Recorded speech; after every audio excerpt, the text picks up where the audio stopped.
Oi pessoal, tudo bem? Nós vamos então começar para falar um pouco sobre conceitos prévios, né, para a gente trabalhar química geral.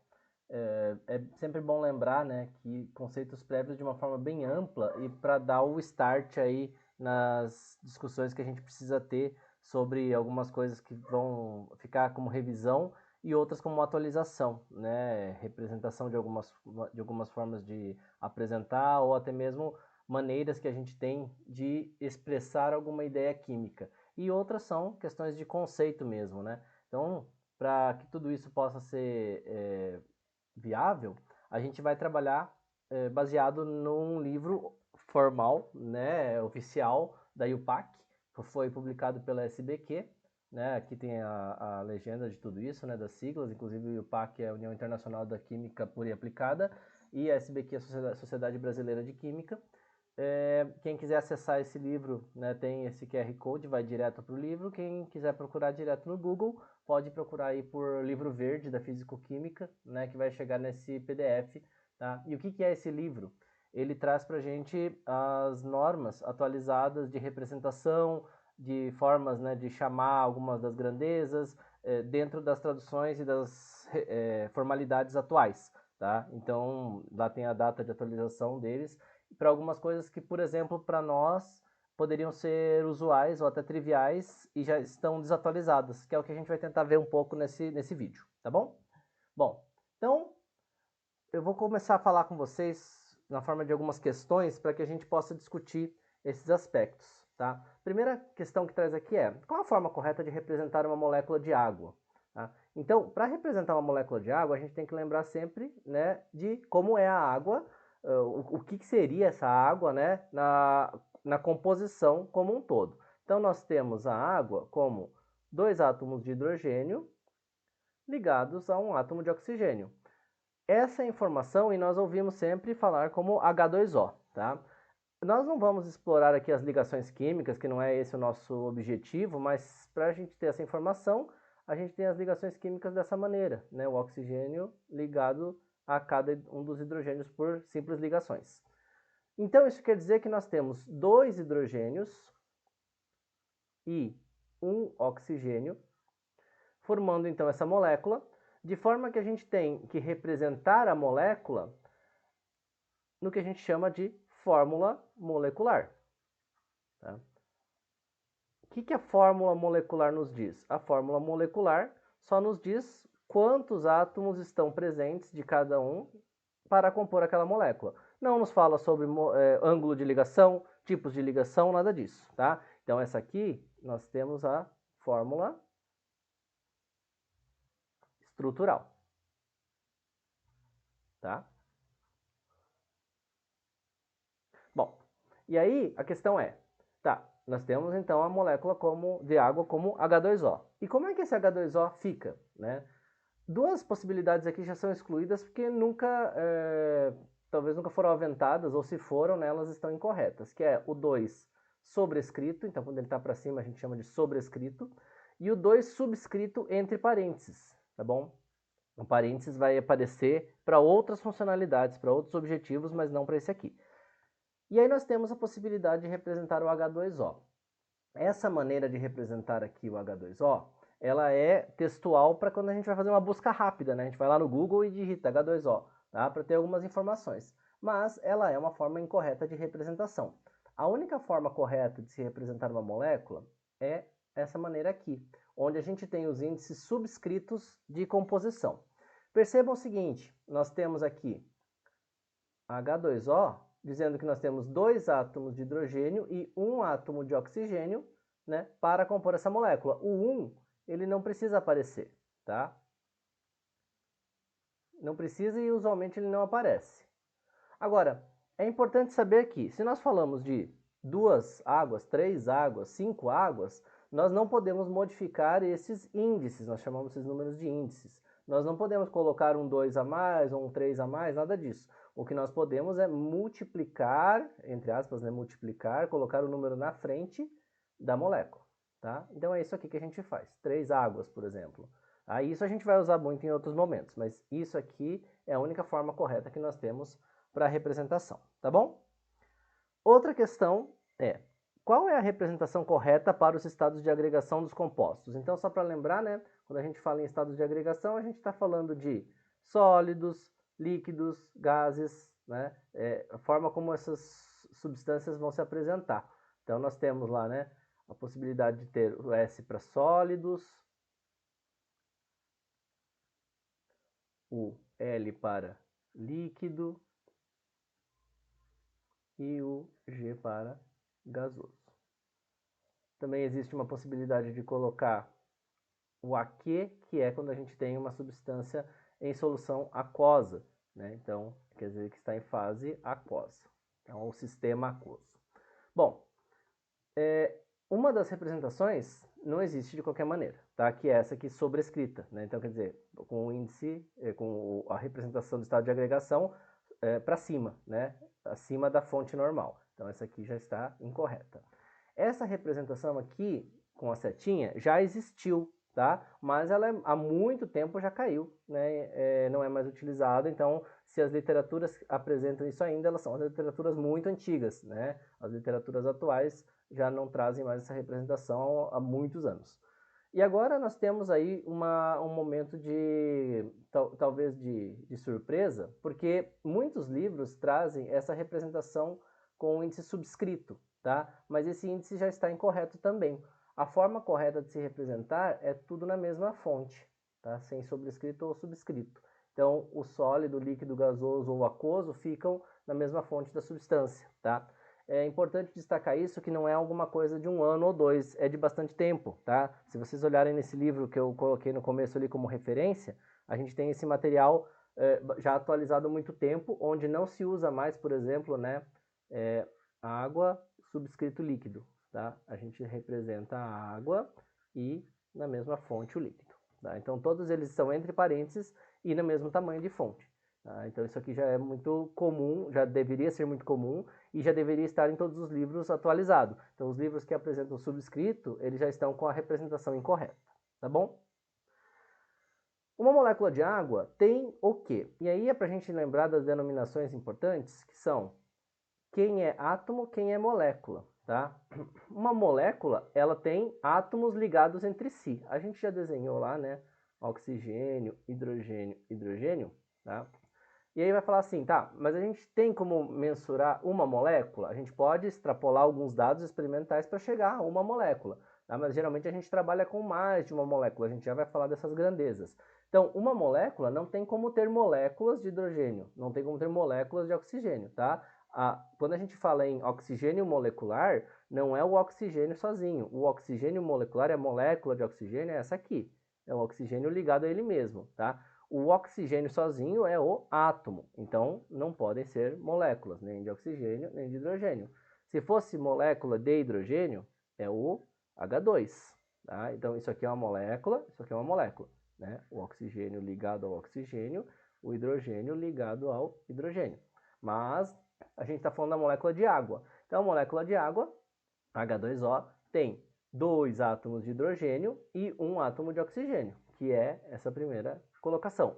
Ah, mas por que está colocando então essa segunda, né? Que parece ser óbvio que não é. Mas quando a gente está falando a molécula, sem necessariamente a gente escrever, dependendo da sonoridade, pode parecer que a gente está falando de 2 átomos de alguma coisa que na verdade é de outra. Então, por exemplo, H2O, H2O. Se fosse peróxido, H2O2, tá? Isso é outra molécula. Então, esta aqui é a molécula de água que corresponde a essa representação. Tudo bem? Qual das opções a seguir apresenta um cátion e um ânion representados corretamente? Bom, nós temos que lembrar quem é cátion e quem é ânion. O que nós temos é o átomo neutro. Nós vamos trabalhar com esses conceitos, tá? O que nós precisamos é lembrar um pouquinho das denominações, mas nós vamos trabalhar bastante com conceitos associados. Esse átomo neutro tem o número de próton igual ao número de elétrons. E a gente vai ter duas possibilidades. Dessas duas possibilidades ele vai perder elétron ou ele vai ganhar elétron. E ao perder elétron ou ganhar elétron, o que vai acontecer com ele? Essa carga vai ficar desbalanceada. Quem vai sobrar no átomo neutro quando ele perde elétrons? Vai sobrar carga positiva, tá? Então, sobra carga positiva. E se ele ganhar elétrons? Bom, se ele ganhou carga negativa, então sobra carga negativa, certo? É isso que a gente tem. Quem é quem, tá? Este que sobra carga positiva é o que nós chamamos de cátion. E quem sobra carga negativa é o que nós chamamos de ânion. Tá? Então, nós já excluímos duas possibilidades. Essa aqui que tem duas cargas positivas e essa aqui que tem duas cargas negativas. Porque nós queremos um cátion e um ânion. Tá. Aí vocês vão me dizer, então todos são um cátion e um ânion. Tanto o primeiro aqui, que é o sódio mais, e o flúor menos, que é o fluoreto. Então, o cátion sódio e o íon e o ânion fluoreto. Tá? Ou o cátion magnésio e o ânion sulfeto. Ok. Qual é a diferença entre eles e o que está errado? Percebam, nós temos aqui uma representação onde nos diz que o cátion é magnésio mais 2. Qual seria a outra forma de representar? Magnésio 2 mais. E aí, qual que é a diferença entre essas duas situações, né? Mais 2 é uma escala algébrica, né? Nós temos lá o eixo cartesiano, nós temos o zero e os números, menos 1, menos 2, mais 1, mais 2, tá? 2 mais significa que nós temos duas vezes o mais. E o que é o mais? É a carga positiva. Então, o magnésio 2 mais diz que tem magnésio com duas cargas positivas sobrando. Então, qual seria a forma correta de representar um cátion? Seria magnésio 2 mais, porque são duas cargas positivas que estão sobrando. Não são carga positiva vezes 2, tá? É duas vezes aquela carga. Tá? Então, se for 2 mais, 3 mais, ou mais, né, que sem um aqui que não apareceria. Então, esta forma de representar está incorreta. Por isso que a única maneira que nós temos de representar corretamente dentre essas opções, um cátion e um ânion, é essa opção onde tem o sódio e o fluoreto. Tudo bem? Qual das alternativas a seguir é verdadeira?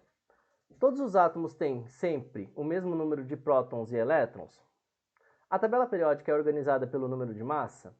A identidade do átomo é o número de prótons, número atômico? As colunas da tabela periódica são denominadas famílias? Bom, todos os átomos têm sempre o mesmo número de prótons e elétrons? Nós acabamos de ver, né? Se nós tivermos uma perda ou um ganho de elétrons, nós temos a formação de ânions. E se nós temos a formação de, ou cátions, né, íons. Então, se nós temos a formação de ânions ou cátions e nós temos, então, por consequência, a formação de íons, nós temos um desbalanço entre as quantidades de prótons e elétrons. Então, prótons diferentes de elétrons em íons, que são as situações que nós vimos anteriormente. A tabela periódica é organizada pelo número de massa. Não, nós vamos falar daqui a pouquinho sobre o número de massa, mas a tabela periódica é organizada pelo número de prótons, tá? E aí, por que ela é organizada pelo número de prótons? Porque a identidade do átomo é o número de prótons, que é chamado de número atômico. Então, é basicamente assim, nós podemos ter perda de elétrons, ganho de elétrons, compartilhamento de elétrons, troca de elétrons. O que nós não temos é mudança na quantidade de prótons. Nós só temos essas situações quando nós falamos de química nuclear, né? Mudança do núcleo atômico e nós transformamos um átomo em outro. Mas, por enquanto, a gente está falando então de condições reacionais onde nós mantemos aquele átomo, né, intacto. Então, se esse átomo está intacto, nós trabalhamos com intacto em questão de ser ele, continuar sendo ele, nós temos ele com perda ou ganho de elétrons, formando moléculas, e a organização da tabela é a partir desse número atômico, né, que é o número de prótons, que tem uma simbologia que é o Z. Tudo bem? E aí, a última colocação é, as colunas da tabela periódica são denominadas famílias. Puxa vida, mas famílias sempre foram, né, as nomenclaturas oficiais. Só que há algum tempo já, a nomenclatura família caiu em desuso e nós chamamos agora de grupos, né? Então, nós temos os grupos da tabela periódica, que são numerados, né, de 1 a 18, e nós temos esses grupos, então, da mesma forma como nós conhecíamos, né? Grupo dos metais alcalinos, grupo dos metais alcalinos terrosos, grupo dos halogênios, tá? O que muda é a denominação, não são mais famílias, são os grupos, e nas linhas horizontais nós continuamos tendo os períodos. Um mol de ácido sulfúrico, e aí a gente já sabe agora então, né, que o ácido sulfúrico é uma molécula que tem 2 átomos de hidrogênio, um átomo de enxofre, 4 átomos de oxigênio. Nós não falamos como ele está ligado, então isso por enquanto para nós não vem ao caso. Tem massa molar igual a, quer dizer, massa molar. Vamos pensar o seguinte, nós precisamos das informações, aqui nós sabemos que é 98,1, porque não é isso que está diferenciando, mas para chegar nesse valor nós precisaríamos das informações que estão de massa na tabela periódica. Isso nós vamos trabalhar, né, em outros momentos, mas é importante que vocês saibam que a gente vai precisar da massa do hidrogênio 2 vezes, da massa do enxofre 1 vez, da massa do oxigênio 4 vezes. E aí nós chegamos no valor de 98,1. Bom, se nós falamos em massa, nós temos que ter uma unidade de massa, que é grama. Tá? Só que não é uma massa do ácido sulfúrico, é uma massa molar. E o que significa molar? Significa que corresponde a 1 mol. Tá? 1 mol de átomos, ou 1 mol de moléculas, ou 1 mol de qualquer coisa, tem que ter esta massa. Então, por isso que é massa molar. Se é correspondente a 1 mol, é a massa que está em 1 mol, massa a cada mol. Só que essa forma de representar aqui já caiu em desuso, tá? E a forma oficial que nós temos é representar isso e o mol na forma de notação científica. Não é dessa maneira aqui. Como é que nós representamos em notação científica? Tudo que é 1 sobre ou inverso, nós representamos como sendo menos 1. Então, gramas por mol. Tá? E aí nós temos, então, que a massa molar do ácido sulfúrico é 98,1 gramas por mol. Tá? É só olhar o nome, né? É massa molar, então é gramas por unidade de massa, unidade de molar. Unidade de molar é mol, né? Molar a cada mol. Tá? Significa a cada mol. Nós já vamos falar sobre mol.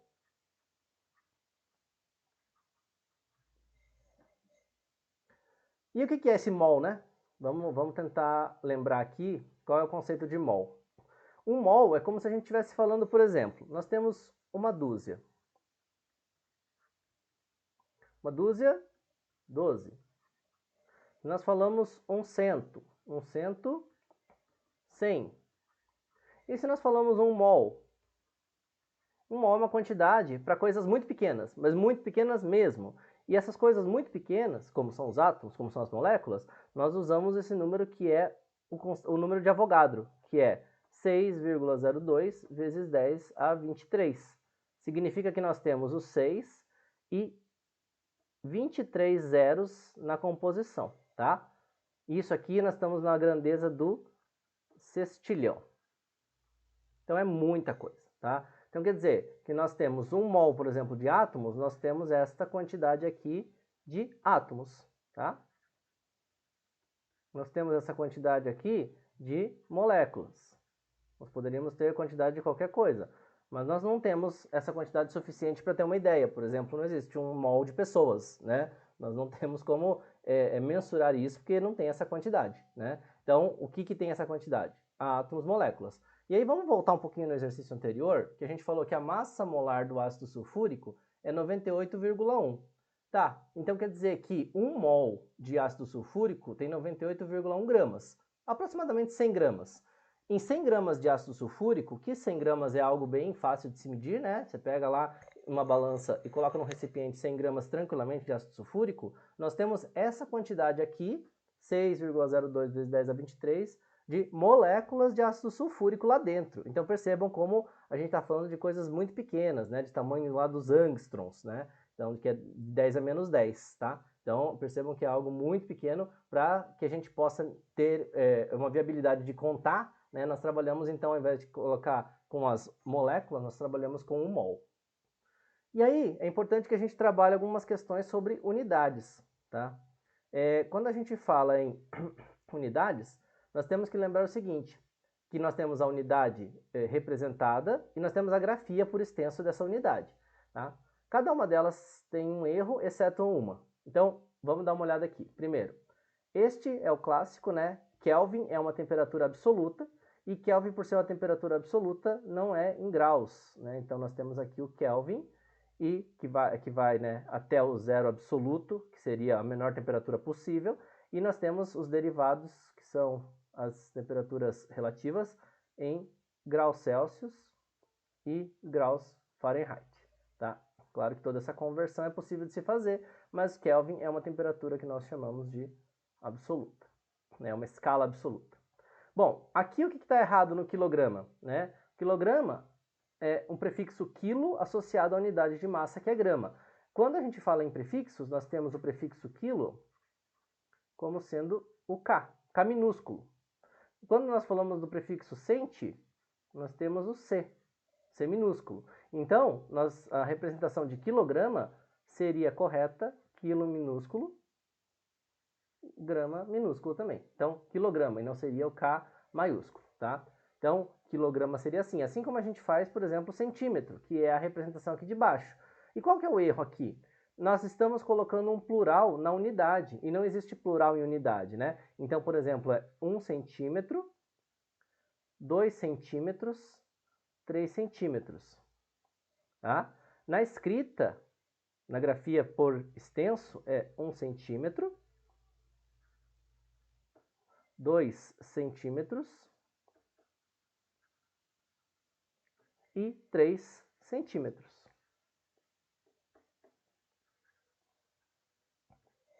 E aqui, na grafia por extenso, a gente pluraliza, né? A gente coloca no plural, porque nós estamos escrevendo como qualquer outra palavra da língua portuguesa. Na unidade, a unidade nunca é colocado plural, então não existe o S aqui no final, nem para centímetro, nem para nenhuma outra, né? Não existe quilogramas, por exemplo, dessa forma aqui, tá? Isso está incorreto. Tá, então a única forma correta, aqui está errado, né, o grau, então a única coisa correta que está aqui é o mol. Mas por que eu escrevi mol duas vezes, né? Porque mol é escrito dessa maneira tanto no plural, tanto na unidade, como na grafia por extenso. Só que a diferença é que nesse caso ali, eu estou mostrando que um mol é um mol também por extenso no singular. No plural, nós temos aqui, 2 mols como unidade, 3 mols como unidade, então aqui nós estamos escrevendo a unidade. E quando a gente escreve por extenso, nós temos 2 mols, 3 mols, dessa maneira, tá? Então, qual que é a diferença? Eu só vou colocar o plural quando eu estiver colocando num texto. Agora, quando eu for representar a unidade, é mol dessa maneira aqui, sem o plural, como não era para o centímetro, como não era para o quilograma, tá bom? Confunde um pouco porque para mol é igual, né? Não tem a diferenciação, por exemplo, que o K no quilo é escrito de outra maneira, que o centi é só o C. O mol é mol, tá? Para as duas grafias. Então, quando a gente escreve mol no singular, confunde se a gente está falando da unidade ou da forma por extenso. E vamos relacionar então para encerrar essa parte, algumas assertivas aqui que são verdadeiras ou falsas. 1 mol de hidróxido de sódio tem a mesma massa, de 1 mol de HCl. Não, o que é 1 mol? É aquela quantidade de 602 vezes 10 a 23, né? Aqui, 602 vezes 10 a 23, tá? 1 mol de HCl e 1 mol de NaOH tem a mesma quantidade de moléculas, mas não tem a mesma massa. Por quê? Porque nós temos que ver a massa que nós temos de cada um dos átomos que compõem essa molécula para dizer qual é a massa de cada um deles. Então, a massa, né, que seria em gramas, é diferente, tanto para o NaOH e para o HCl, mas nós temos a mesma quantidade de moléculas em 1 mol de cada um deles, tá? Essas duas espécies representadas aqui são chamados de íons poliatômicos. Ó, vamos dar uma olhada na palavra. Íons, o que são íons? São espécies, né, químicas que perderam ou ganharam elétrons. E aqui né? Um aqui perdeu um elétron, o outro perdeu 2 elétrons. Ó, a representação 2 menos, quer dizer, 2 elétrons a mais, né, 2 elétrons sobrando. Então, ganharam, né, 2 elétrons e que ganhou um elétron. Poliatômicos, o que é poliatômicos? Poli quer dizer que tem muitos, e atômicos quer dizer que nós temos, então, estes átomos.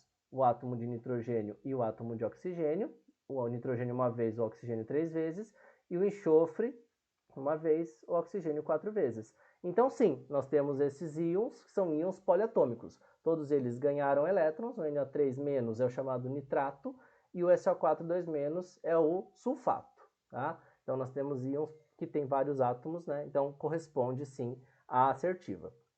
E a última, que diz para nós o seguinte: a massa atômica relativa ao peso atômico é uma média ponderada dos isótopos. Bom, aí nós temos um conceito que precisaria ser explorado com um pouco mais de detalhe, mas como a intenção é a gente só lembrar alguns conceitos, é colocar o seguinte: nós temos que, se a gente procurar na tabela periódica, né, nós temos lá, por exemplo, a massa do carbono deveria ser 12. Né? Você fala assim, o que pesa nele lá é 12, então deveria ser 12. Mas você vai achar lá, no carbono, que está lá 12, alguma coisinha.